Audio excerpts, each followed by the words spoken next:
Bismillahirrahmanirrahim. Assalamualaikum warahmatullahi wabarakatuh. Baiklah, di sini saya Nurjunia Ningsih, Prodi Pendidikan Bahasa Arab semester 6.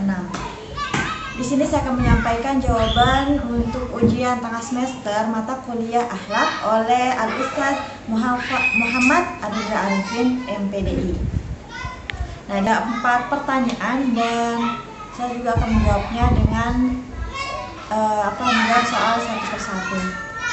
Soal untuk yang pertama, jelaskan makna akhlak al-karimah dalam hadis di bawah ini. Innama bu'ithtu liutammima makarimal akhlak, rawahu Baihaqi. Nah, di sini yang dimaksud dengan akhlakul karimah itu yang pertama, akhlak. Kita harus tahu dulu apa sih yang dimaksud dengan akhlak, apa yang dimaksud dengan karimah. Nah, jadi akhlak merupakan tabiat ataupun kebiasaan. Nah, perbuatan yang mudah tanpa melalui pertimbangan ataupun pemikiran yang lama, atau kita bisa bilang akhlak itu muncul dari diri sendiri seperti itu. Kemudian karimah, apa sih karimah itu? Karimah adalah terpuji atau luhur. Jadi pengertian gamblangnya, akhlakul karimah itu adalah akhlak yang baik dan terpuji, yaitu suatu aturan atau norma yang mengatur hubungan antar sesama manusia dengan Tuhan dan juga alam semesta. Nah, di sini ada pun contoh yang akan saya berikan. Nah, ada yang pertama, berbakti kepada orang tua. Kemudian ada juga cinta kepada Allah Subhanahu wa taala, selalu bersyukur kepada Allah Subhanahu wa taala, dan juga melakukan perbuatan baik dan menjauhkan perbuatan yang dilarang oleh Allah Subhanahu wa taala. Oke, kemudian untuk soal yang kedua, jelaskan bagaimana cara seorang muslim itu berakhlak kepada Allah dan bagaimana cara seorang muslim itu berakhlak kepada Rasulullah SAW. Nah, jadi di sini ada beberapa cara bagaimana cara kita sebagai seorang muslim yaitu berakhlak kepada Allah maupun kepada Rasulullah. Yang pertama, saya akan menjawab mengenai cara kita berakhlak kepada Allah SWT, yaitu yang pertama, beribadah kepada Allah. Nah, beribadah kepada Allah yaitu melaksanakan perintah Allah untuk menyembahnya sesuai dengan perintahnya. Kemudian yang kedua, berzikir kepada Allah Subhanahu wa taala. Dimanapun kita, bagaimanapun keadaan kita, kita harus senantiasa mengingat Allah baik dengan lisan maupun dengan batinnya. Nah, kemudian yang ketiga itu berdoa kepada Allah. Nah, mengapa kita harus berdoa kepada Allah? Karena doa itu merupakan inti dari sebuah ibadah. Karena doa itu merupakan pengakuan akan keterbatasan kita sebagai makhluknya. Kemudian yang keempat yaitu bertawakal kepada Allah, di mana kita itu harus selalu berserah diri sepenuhnya kepada Allah Subhanahu wa taala. Dan yang terakhir yaitu tawaduk kepada Allah, yaitu kita merendahkan diri dan kita merasa hina di depan pencipta kita. Seperti itu beberapa cara untuk berakhlak kepada Allah. Kemudian adapun cara seorang muslim itu berakhlak kepada Rasulullah SAW. Yang pertama, mencintai dan memuliakannya. Bagaimana caranya? Yaitu dengan mencintai orang-orang yang dicintai beliau, terutama ataupun lebih khususnya mencintai keluarga dan juga para sahabat Rasulullah SAW. Oke, yang kedua, menghormati dan memuliakan Rasulullah SAW.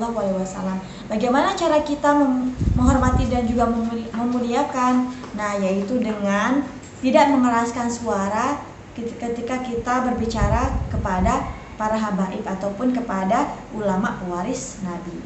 Kemudian yang ketiga, mengikuti dan menaati segala yang diajarkan oleh Rasulullah SAW kepada kita. Dan yang terakhir, itu mengucapkan sholawat dan salam untuk Rasulullah SAW. Nah, di mana perintah untuk bersolawat menunjukkan betapa mulia dan terhormatnya kedudukan Rasulullah SAW di sisi Allah Subhanahu wa taala.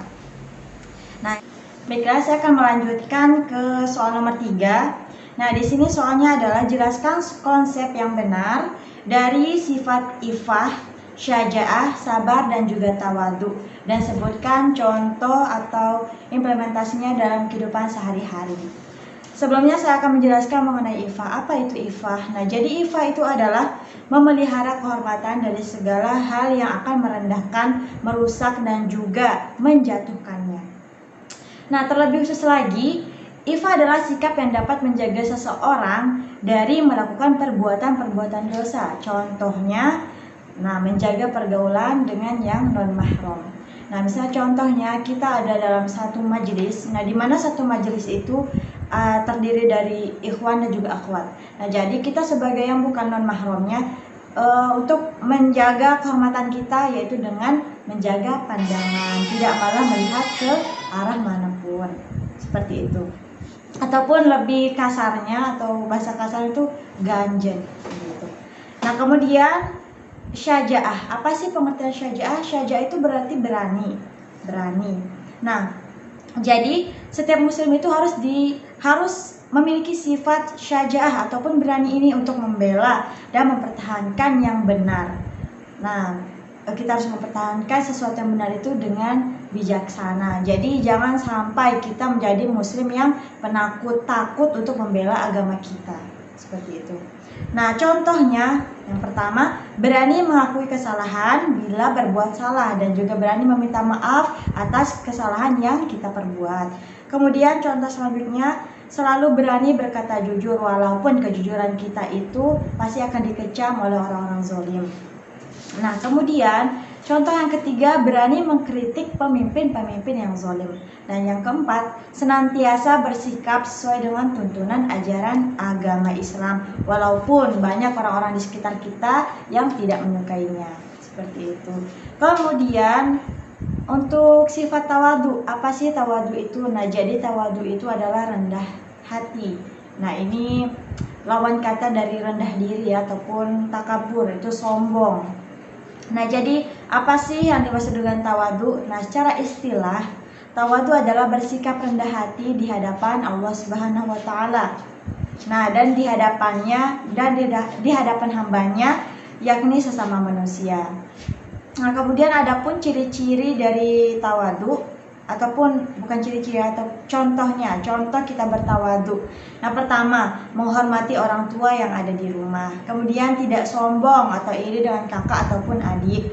Kemudian memberikan bantuan kepada teman di sekolah dengan ikhlas dan tidak mengharapkan pujian dari teman. Kemudian menerima saran maupun kritik orang lain. Jadi kita dengan rendah hati menerima kritik orang lain ya. Jangan sampai kita mendapat kritikan dari orang lain kita malah marah gitu. Kita tidak terima dengan kritikan orang itu. Kemudian yang terakhir, tidak sombong ketika memperoleh suatu prestasi atau penghargaan, karena semata-mata prestasi yang kita dapatkan itu adalah berkat pertolongan dari Allah Subhanahu wa taala. Kemudian sabar. Nah, sabar ini apa sih? Nah, jadi sabar adalah kondisi mental seseorang yang mampu mengendalikan hawa nafsu yang ada dalam dirinya. Nah, contohnya bagaimana sih sabar itu? Nah, contohnya bersabar dalam hal belajar untuk meraih cita-cita dan impian kita. Kemudian tidak mudah emosi dan juga marah. Nah, kemudian tidak tergesa-gesa. Kenapa? Karena sifat tergesa-gesa ini juga adalah bagian dari sifatnya syaitan laknatullah. Kemudian menerima segala sesuatu dengan kepala dingin. Nah, tidak mudah menyalahkan orang lain, dan terakhir selalu berserah diri kepada Allah Subhanahu wa taala. Oke, untuk soal yang terakhir, nah, sebut dan jelaskan beberapa macam konsep dan implementasi akhlak dalam keluarga dan dalam bermasyarakat yang terdapat dalam ayat surah An-Nisa ayat 36. Nah, di sini apa saja sih konsep pembelajaran dalam akhlak dan keluarga? Nah, jadi di sini ada birrul walidain. Terdiri dari kata birru dan al-walidain. Birru artinya kebajikan, al-walidain artinya dua orang tua atau ibu dan bapak. Birrul walidain merupakan suatu istilah yang berasal langsung dari Nabi Muhammad SAW yang berarti berbuat kebajikan kepada kedua orang tua kita. Nah, adapun kedudukan birrul walidain ini sangat penting, di mana Allah Subhanahu wa taala meletakkan perintah ihsan kepada orang tua itu di dalam Al-Quran langsung sesudah perintah beribadah kepada Allah SWT. Kemudian yang kedua, Allah SWT meletakkan perintah untuk kita berterima kasih kepada kedua orang tua sesudah Allah memerintahkan kita berterima kasih kepadanya. Kemudian yang ketiga, Rasulullah SAW meletakkan birrul walidain ini sebagai amalan nomor 2 terbaik setelah sholat tepat waktu. Kemudian yang terakhir, Rasulullah SAW meletakkan hukukul walidain. Apa itu hukukul walidain? Itu durhaka kepada orang tua sebagai dosa besar nomor kedua setelah perbuatan syirik. Nah, seperti itulah kedudukan birrul walidain. Kemudian adapun contohnya dalam kehidupan sehari-hari kita. Yang pertama, mengikuti keinginan dan juga saran dari orang tua dalam berbagai aspek. Nah, contohnya baik dalam masalah pendidikan, kemudian pekerjaan, jodoh maupun masalah lainnya. Jadi apapun yang disarankan oleh orang tua ya kita manut-manut saja. Tapi kecuali jika itu tidak sesuai dengan syariat Islam, baru kita boleh membantahnya, tapi dengan cara yang sesuai yang sudah diajarkan oleh agama. Kemudian yang kedua, menghormati dan memuliakan kedua orang tua kita, yaitu dengan berterima kasih sayang kepada keduanya, karena bagaimanapun kita tidak akan bisa membalas apa yang pernah orang tua kita berikan kepada kita. Kemudian yang ketiga, membantu kedua orang tua, baik dengan cara fisik ataupun dengan materi. Kemudian yang terakhir, mendoakan kedua orang tua kita, semoga Allah SWT mengampuni dosa-dosanya dan mempermudah segala urusannya ataupun memperpanjang umurnya. Nah, kemudian yang kedua, akhlak dalam bermasyarakat.